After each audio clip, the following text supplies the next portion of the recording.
बाभुळगाव कृषी उत्पन्न बाजार समितीत पोलिसांनी छापा टाकून 12 जुगारींना ताब्यात घेतले.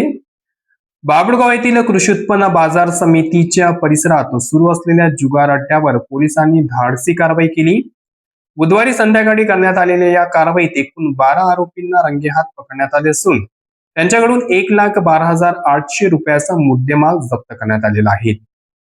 मिळालेल्या माहितीनुसार 25 मार्च रोजी सायंकाळी 6:30 वाजताच्या सुमारास बाभुळगाव कृषी उत्पन्न बाजार समितीच्या सार्वजनिक ठिकाणी काही लोक मोठ्या प्रमाणावर काही दिवसांपासून जुगार खेळत असल्याची माहिती पोलिसांना मिळाली.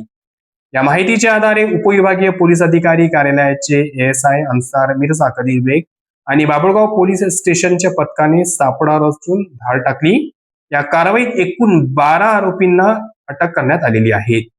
अटक करण्यात आलेल्या आरोपींची अंगझडती घेतली असता त्यांच्याकडून 36,200 रुपये रोख सापडले. तसेच जुगाराच्या डावावरील 1,600 रुपये रोख, 52 पत्ते आणि 75,000 रुपये किमतीचे विविध कंपन्यांचे 10 मोबाईल फोन असा एकूण 1,12,800 रुपयाचा मुद्देमाल पंचासमक्ष जप्त करण्यात आलेला आहे.